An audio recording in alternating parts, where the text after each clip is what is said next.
This episode is sponsored by the Freedom Builder System. For just $57 a month, you can get my custom Biz Builder AI, plus membership in the Freedom Builder community. Think of it as having me, your personal business coach and corporate escape Sherpa, right in your pocket 24/7. Biz Builder AI is your business building tool with 5 Sherpas in one powerful tool. It's a coach in AI form that helps you choose the right idea, create offers, build your financial runway, and market yourself without the cringe. And the Freedom Builder membership gives you the training, community, and accountability to actually follow through. So you're never doing this alone. Think of it as clarity, tools, and support all in one for less than the cost of a dinner out and a fraction of what you'd spend on private coaching. Check the show notes for the link, and let's get into today's episode.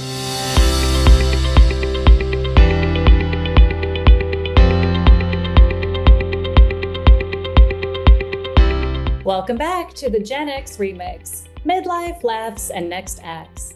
I'm your host, Tabatha Jones, also known as the Corporate Escape Sherpa. And today's guest is going to share a really interesting remix and journey. But before we dive in, what would you do if you were given the chance to press reset on your career, even after you've been in that career for decades?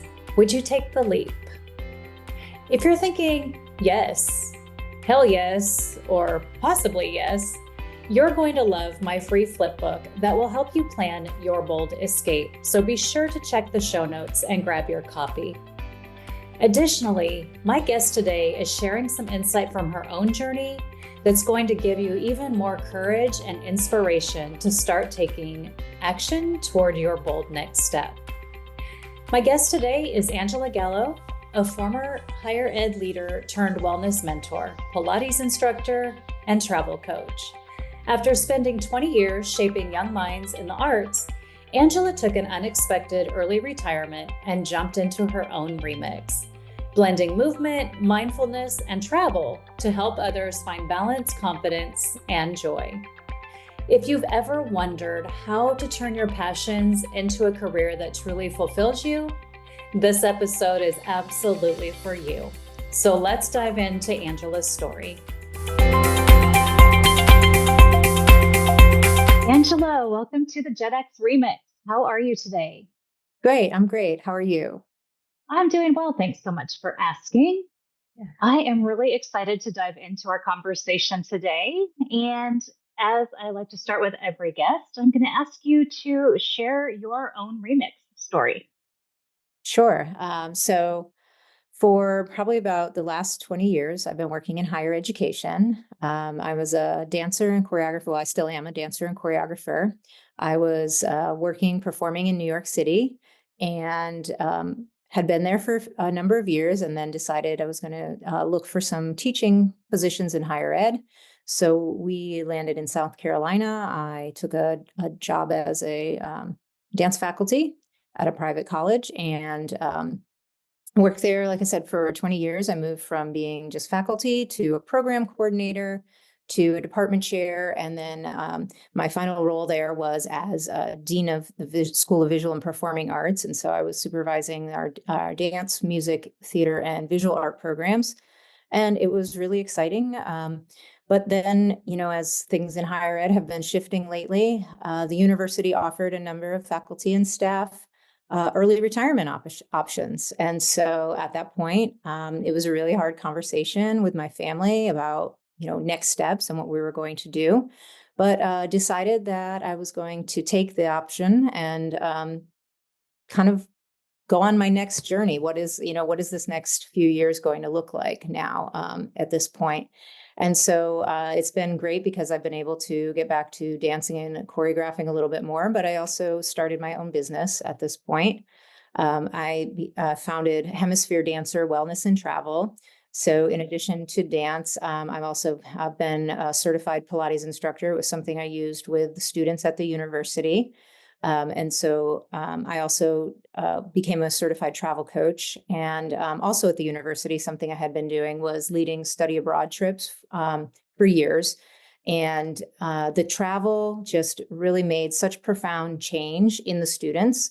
And we took probably 10 to 15 trips to Europe over the times that I was traveling with the students, and just going to the various different countries and seeing the experiences they had, and yeah, just how experiencing the other cultures, seeing the arts, because these were, many of these were dance or art students, and just seeing how the arts in other cultures really opened their eyes to what was happening in the world was really profound. And so, as I was thinking about what I wanted to do in this next phase, I knew I wanted to incorporate some of all of these different things that I had been doing.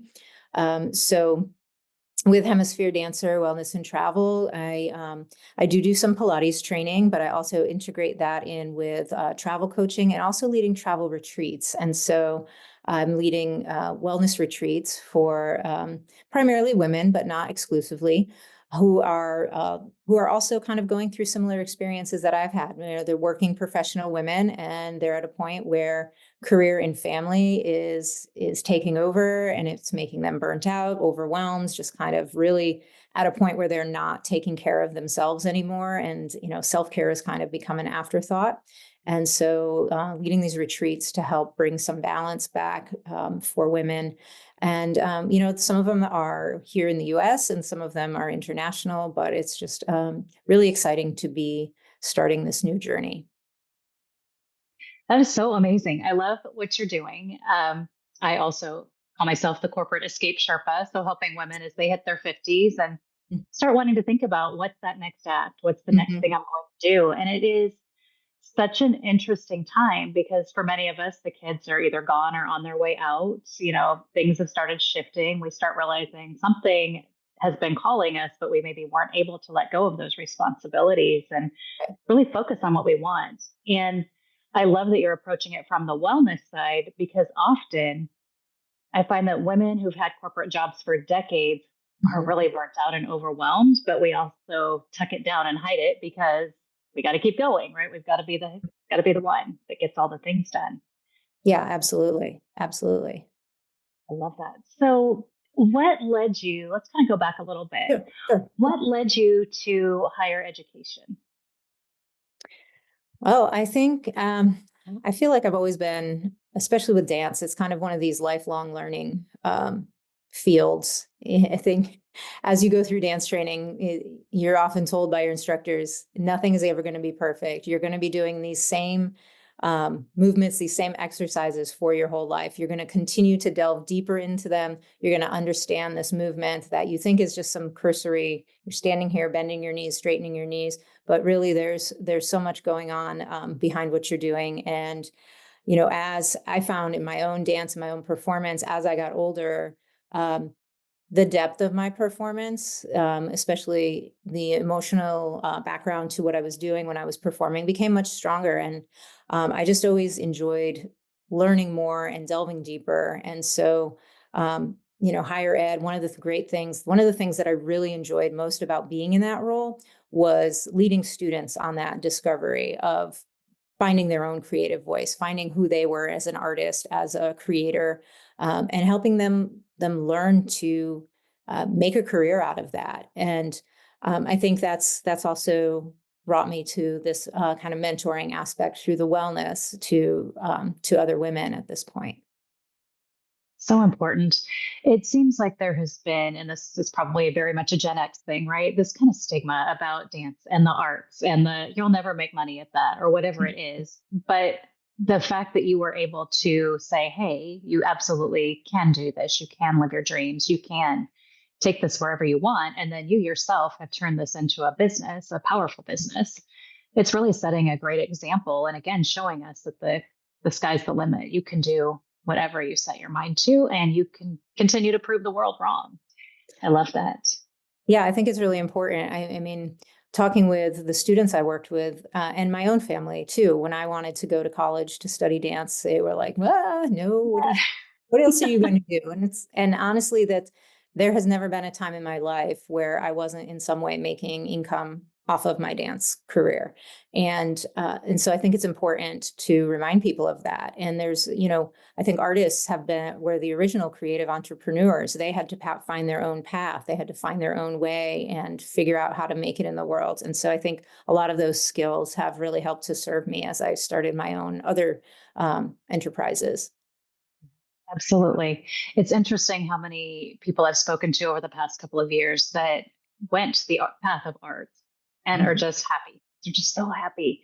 Mhm. And then others who went the traditional, I'm going to become a lawyer. I mean, I've been speaking to 3 different people who started into law and ended up going completely different directions, but they did what they were supposed to do, what you Right. should do. And then, finding that there is a whole world outside of that, and arts are so important. Mhm. Okay. So, a question for you, after being in that corporate higher education kind of space, one of the things that I notice with women in their 50s is that we kind of struggle a little bit to reestablish our identity after being in a space for so long. Did you find that in your own journey, or did you experience something completely different? I think I did a little bit because, I had been used to when people ask me, what did I do? It's like, oh, well, I'm either a professor at a college or university, or I'm a dean at a college or university, and so you have this role that is pretty recognizable. People, oh, okay, I know what that is. I recognize that as a valuable um, position. To then starting my own business, and it's like, well, what do you do? And now to answer, well, I'm a self-employed. I'm an entrepreneur. I've started my own business. People just, the reaction to that is a little bit different. And even just the way that I was going to answer that question, it took me some time to figure out how I was redefining myself. Definitely. I've noticed that people that don't understand this journey as well, it's kind of like, I don't know. Sometimes I feel like they're kind of patting me on the head virtually, like, oh, that's a great little hobby. And you're like, I don't Right. think you understand what I'm really doing. Right. It's not a hobby. Absolutely. Yeah. And I think, I don't think that the amount of hours that someone is putting into creating their own enterprise is, people will complain about long hours when they're working in the corporate sector. But I mean, it's both good and bad when you're working for yourself, because on one hand, all the hours that I'm putting in are going to benefit me. But I was just saying to someone else recently, I could spend 12 hours all day trying to work on the things that I feel like are the next steps that I need to do to get the next project going.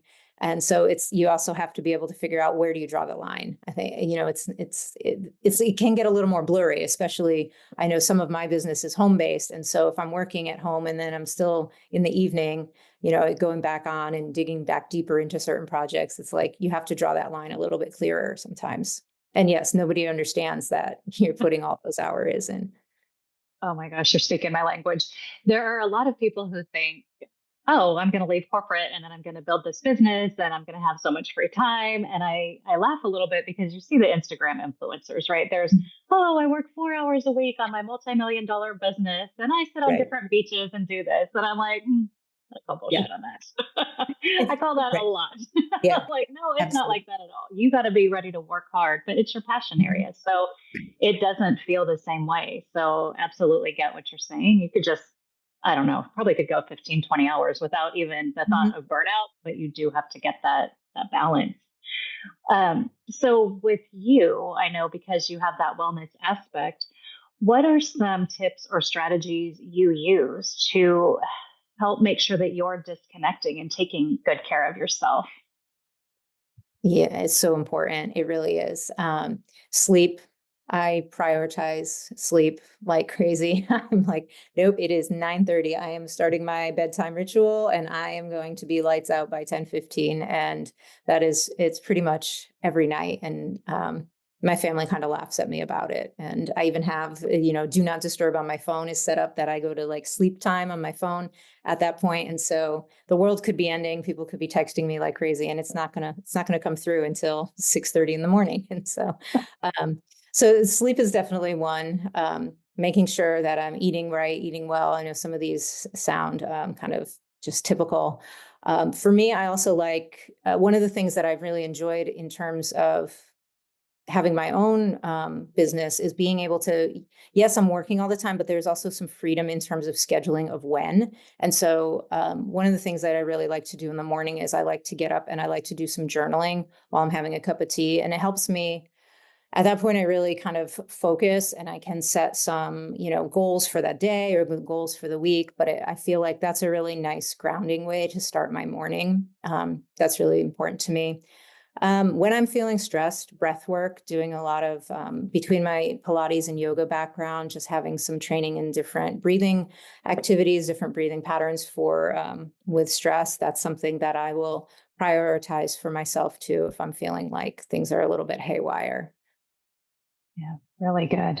Really good advice. I'm always saying, oh, wellness is so important. I prioritize, I pre-plan my meals and do all the cooking at the beginning of the week. And last Friday, I decided to work out. Mm-hmm. Self-care on a Friday night, right? Going to work out and then I'm going to go play pickleball. And in the middle of pickleball, it's like I literally had a cheese stick and 40 ounces of water today. Like, what am I doing? Right, right. We just get going, but just making those habits and building in the breaks, I think, are so important. Yeah, And absolutely. as Yeah. much as I preach it, I got to get better at practicing it. Mhm. Yeah, that's sometimes we're better at helping others with it, and doing it Oh, ourselves. It's like I can be a great accountability partner for somebody else. And maybe sometimes am I still, getting in my own workouts and all of that and making sure scheduling that time. I do try and schedule in like, no, this is if I like, to go to this certain spin class at the gym, then that's in my calendar at that time. And so I know that things aren't going to get put on top of it. so smart. That calendar. We live by that calendar. It's true. I have to ask, paper calendar or electronic calendar? Electronic, because it's nice to be able to share. We happen to be with all the Apple products, but I can share with my husband certain things. We have a shared calendar because I feel like even when I talk to him about what's going on, and even when I put it in the family calendar, he still doesn't sometimes know what's going on. And so the electronic one has been more beneficial that way. Yeah, I agree with you 100%. I'm always curious when I see someone with a paper calendar, like, how does that work? How do people put things on it? How do we schedule Mhm. things? So it's always a good thing to know about somebody. All right. So you mentioned travel coaching, which piqued my interest. Mhm. So tell me a little bit about that and what you do in that space. Sure. So it's definitely it's different from a travel advisor, travel agent kind of position. There, it actually is not someone who books the actual travel for you, but it's working with someone who has an interest in travel, but is maybe not sure where they want to go, or they have some mindset blocks around traveling, like they maybe are afraid of travel. Maybe they have heard things through the news or other things that bring up fears about going to different places. And so it's helping people to work through to figure out, one, to get through maybe some of those fear blocks, but also figuring out what is it that they're trying to achieve through travel. It's really about trying to find transformative travel experiences, which is why I really connect it back to what I was doing with the study abroad with the students. We were having these cultural experiences, we were having these artistic experiences that were really life changing to the students. And so same kind of thing with building that with anyone now, where what is their goal? What kind of transformation are they seeking? Are they someone who has had some grief or trauma and wants to take a solo travel to help them heal, help them build confidence, and talking through them about some places and how to make that happen. Yeah, just working with them. It's more about, like I said, the transformative aspect of travel rather than just like planning a vacation to go sit on the beach. I mean, which that can be really transformative too, Sure. but but trying to connect a little more to the culture of where they're going and the why of why they want to travel. What transformation are they looking to make in their lives? So interesting. It piqued my interest a lot because I actually am a chief operations officer for a travel agency, a travel Okay. and Yeah. adventure company. And I was like, well, what's a travel coach? That sounds really Yeah. cool. And it makes a lot of sense. I have friends and family members who are petrified of flying. They will Yes. drive anywhere, and that keeps your space really small. when the world is so big and there's so many other, I just think, people and things that we need to experience to grow as individuals. So I love that you have a process for working people kind of through those things and helping them find that safety again. Mhm. Yeah. Yeah. It's just, yeah, it's really profound when someone's able to kind of push through some of those things that have been holding them back. And then, to have some of these experiences where they go on that airplane for the first time, where they go, maybe they do take that solo travel trip and they realize, they've been dependent on their family for everything, or, maybe a partner. And now that those, for whatever reason, they're trying to break away from that and they're able to take those next steps on their own. It can just be really empowering. Absolutely. That is incredible. I learned about something new today. I didn't even know that travel coaches were a thing. And now that you've explained, it's so important. I'm kind of going to have to dive in a little more to your website. Yes. All right. So the other thing I know you talked a bit about is Pilates. Yeah. So do you actually instruct on Pilates? Is it part of your regular regimen? Tell me a little bit about that and the importance. Sure. Yeah. So I've been a certified Pilates instructor. It was something I started doing when I was living back in New York, dancing and performing then. Again, it was something I was doing for income in addition to when I was dancing for companies while we lived there. And the reason I came to the Pilates was because even though I was really active, I had some things going on with my spine, that I have a little bit of a scoliosis and some other things happening where even at an early age, in my early 20s, I was having pretty bad sciatica pain. And so I was going to different doctors, and things they were recommending were not really helping. And so I started taking Pilates class when I was in grad school. And the woman I studied with was, she was also a Rolfer, which it's a type of body work. It was founded by this German woman named Ida Rolf. And so it works on your fascia system. So more your connective tissue than muscles. And so between the Pilates and this Rolfing, I really started to see some really profound changes going on in my body. And so I decided that I wanted to get certified in it. And so after grad school, when we moved to New York, I did my training. And because I just felt, for me, it made a huge shift. And I think there's a lot of benefit. And sometimes people, especially on social media, see some crazy things happening on some of the Pilates equipment, where these people are doing like really gymnastic looking things. And that is not really the heart of the work. Joseph Pilates, who's the founder of it, he started this work in the early 1920s, and he started it because he was sick and injured as a child, and so he started it to rehab himself. And so really the heart of the work is about rehabbing the body. It's about trying to bring balance to the whole body in terms of strength and flexibility. And so, it's really helpful and useful for people who do have injuries. It can be a really great companion to physical therapy, or once physical therapy is over, to help keep kind of rehabbing and getting stronger from a injury. It also is really great for those who are more athletic. It's a great complement. Dancers, a lot of dancers do it because the equipment, well, and even the mat work, it uses more of your body weight, and the equipment uses springs for resistance. So it helps you develop longer, leaner muscles. But so for dancers, it develops that same look that dance does.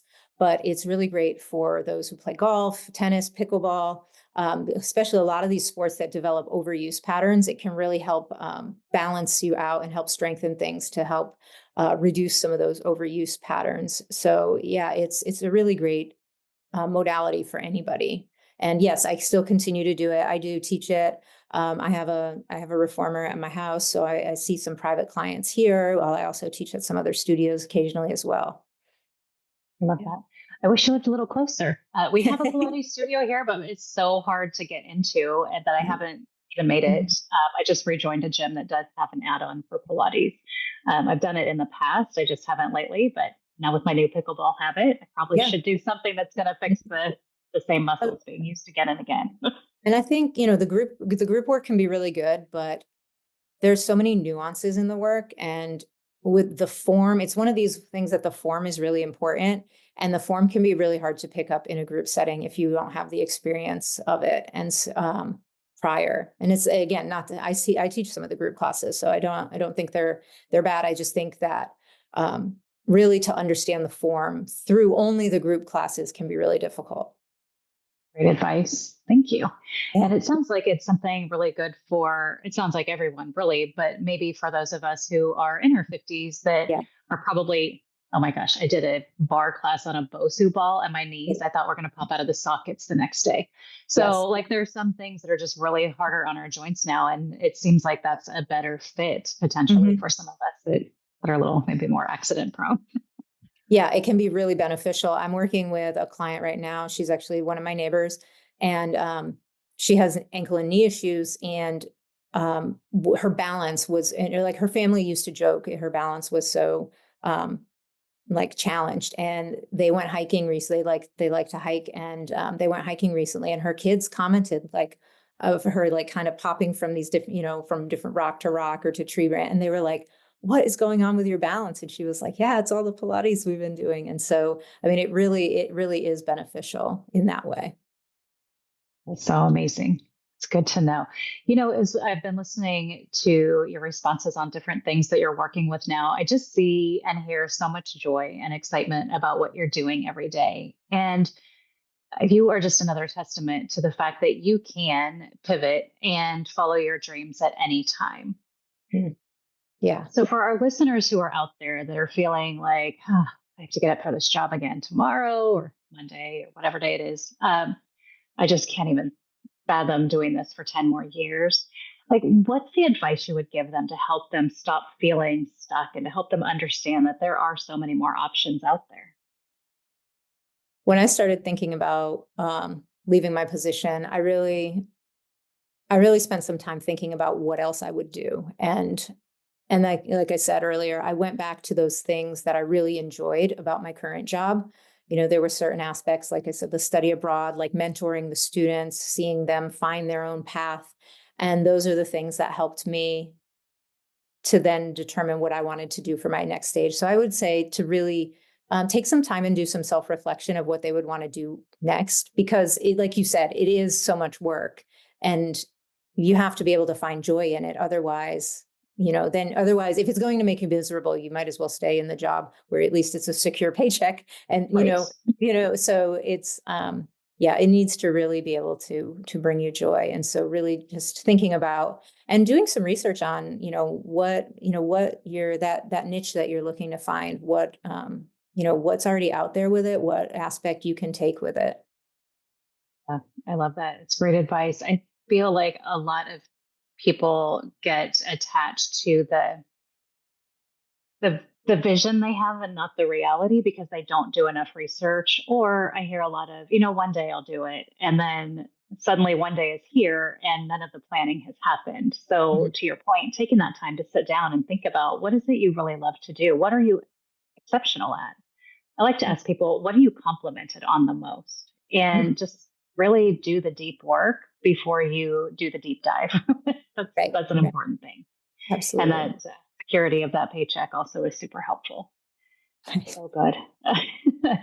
So for our listeners who would want to connect with you, what is the best way for them to get in touch to learn more? Email is great. They're welcome to email me at Angela at hdwellnessandtravel.com.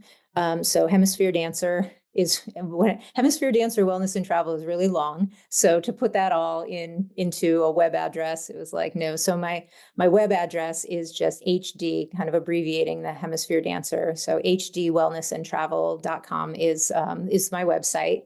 I'm also on Facebook and Instagram.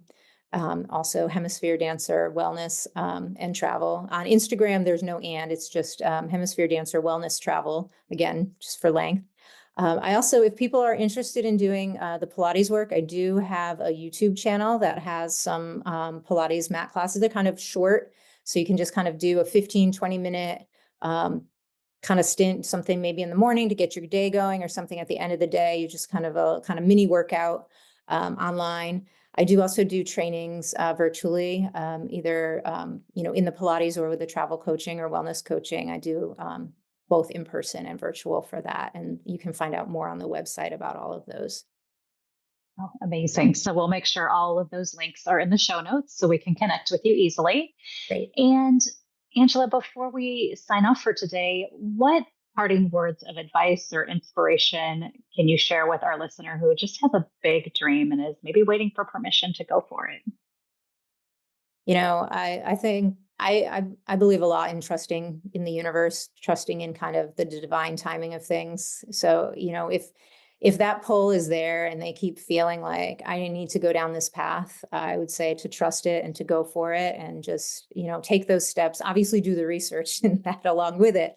But to go for it. And, yes, things can be scary, but it can be exciting as well. And I think that's one of the things I learned in my journey as a dancer really early on, like the uncertainty of that whole field. It could be scary or it could be exciting. And usually it's kind of somewhere in the middle, a little bit of both. And yeah. Great, great advice. Oh my gosh, it is. To your point, it is a little bit of both. It's scary, it's exciting. Some days there's those, oh my gosh, what did I do moments, and other days you're like, what was I thinking yesterday? Today's a great day. So yeah, Right. absolutely a great journey. Oh my gosh, this has been such a great conversation. I am just inspired by the fact that you have managed to pull so many things that you love together and turn it into such an incredible journey in this season of life. I mean, let's face it, we've got a lot of time left to give. So why not give in the areas that we're the happiest? Yeah. So good. Oh my gosh. Thank you for being here, Angela.